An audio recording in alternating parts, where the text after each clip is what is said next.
यानी अभी भी आश्वासन दिया जा रहा है कि आरोपियों को गिरफ्तार किया जाएगा। अभी आरोपी जो है वो इनके हत्थे चढ़े नहीं हैं। अब ये खबर यूपी की राजधानी लखनऊ से देख लीजिए, जहां बदमाशों ने लूट की वारदात को, और इस बार बदमाशों ने इंस्पेक्टर की बेटी को ही अपना निशाना बना लिया। पर्स लूट के दौरान छीना, झपटी में युवती घायल हो गई। तो वहीं ये पूरी वारदात पास में लगे सीसीटीवी कैमरे में कैद हो गई। इस मामले में पीड़ित महिला ने विकासनगर में केस दर्ज करा दिया है और पुलिस लुटेरों की तलाश कर रही है।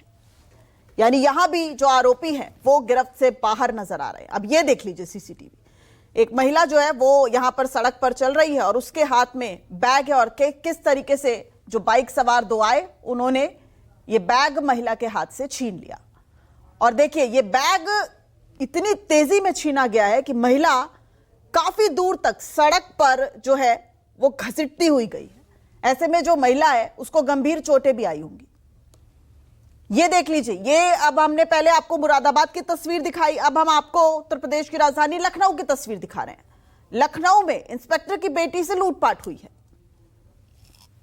यानी ये भी एक आम महिला को किस तरीके से लखनऊ में लॉ एंड ऑर्डर की क्या हालात हैं वो आपको हम यहां पर बताते नजर आ रहे हैं।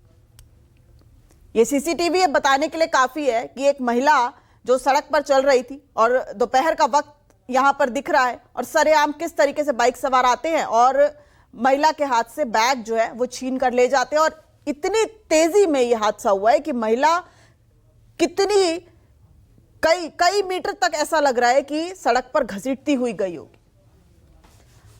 और मानस हमारे साथ लगातार बने हुए। मानस, मुरादाबाद की अभी बात कर रहे थे, एसपी साहब का हमने स्टेटमेंट भी सुन लिया, वो कह रहे हैं कि हम आरोपियों को जल्द जो है वो गिरफ्तार करेंगे, और अब हम लखनऊ की यह तस्वीर देख रहे हैं। देखिए, बलरामपुर में पुलिस इंस्पेक्टर हैं, ये उनकी बेटी है जिनके साथ ये वारदात हुई है विकासनगर थाना क्षेत्र में। और दिन दहाड़े बदमाशों ने इनका पर्स छीनने की कोशिश की। उन्होंने काफ़ी संघर्ष किया और अपना पर्स बचाने की वजह से ये काफ़ी देर तक ये उन बदमाशों से संघर्ष करते रही, और उसमें आप देखेंगे भी किस तरीके से काफ़ी दूर तक वो घिसटती चली गई और आखिरकार वो बदमाश भाग भी गए। पर्स स्नेचिंग, चेन स्नेचिंग महिलाओं के खिलाफ अपराध ना दूसरे जिलों में कम है, ना उत्तर प्रदेश की राजधानी लखनऊ में कम है।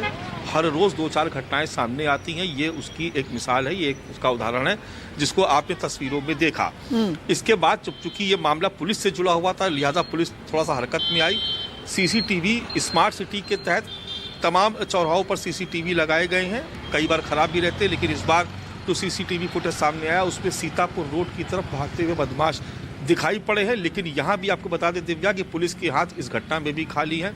अभी तक अपराधी तक पुलिस पहुँच नहीं पाई है। सिर्फ एक सीसीटीवी जिसके सहारे ये मालूम पड़ा है कि विकासनगर थाने से गुजर करके, जो कि विकासनगर थाने से थोड़ी दूर पर रिंग रोड होती है जो सीधे सीतापुर रोड को कनेक्ट करती है, वहाँ से ये बदमाश भाग गए। अब वो लखनऊ की सीमा में या किसी दूसरे जिले में भाग गए। पुलिस के हाथ इस मामले में भी पूरी तरीके से खाली है। नहीं, 181 महिला हेल्पलाइन, वन स्टॉप सेंटर, महिला शक्ति केंद्र, लेडीज के लिए अलग पुलिस थाना, इतनी जब हम इतनी सुविधाएं देते, इतनी योजनाएं सरकार की तरफ से चलाई जाती हैं, और उसके बाद हम ये तस्वीरें एक के बाद एक जब मानस देखते हैं, तो फिर क्या कहेंगे? हम सीधा सरकार पर सवाल खड़े करेंगे। जी देखिए, बिल्कुल निश्चित तौर पर ये लॉ एंड ऑर्डर से जुड़ा हुआ मसला है, पुलिसिंग से जुड़ा हुआ मसला है। आप कितनी भी संस्थाएं खोल दीजिए अपराध को कंट्रोल करने के लिए, लेकिन जो मैन पावर जो इसको एग्जीक्यूट करते हैं, अगर उनकी ट्रेनिंग ठीक से नहीं है कि वो अपनी ड्यूटी पे मुस्तैद नहीं रहेंगे, तो इस तरह की घटनाएं पेश आएंगी। नहीं, लेकिन अपराधियों के जहन में डर वो होना बेहद जरूरी है, जो देखा जा रहा था शुरुआती दौर में। लेकिन अब वो खौफ जो है वो कहीं गायब नजर आ रहा है, इसीलिए ये लगातार हादसे सामने आ रहे हैं। जी बिल्कुल, देखिए दिव्या, मैं इसी बात का जिक्र कर रहा था कि जो ट्रेनिंग होती है, जो पुलिसिंग होती है, या पुलिस का काम करने का जो तरीका होता है, बहुत पुराने ज़माने से हम लोग देखते चले आ रहे हैं। तमाम दूसरी सरकारों में भी देखा, एक लोकल इंटेलिजेंस का एक नेटवर्क होता है जिसमें बहुत सारे मुखबिर, जिनको हम कहते हैं, जो लोकल स्तर के बदमाशों की एक्टिविटीज़ पे नज़र रखते हैं और देखते हैं किन किन वारदातों में ये लोग शामिल हैं। हाँ, एक पुलिस का शिकंजा कसा रहता है, तब बार बार उनके घरों पर दबिश दी जाती है।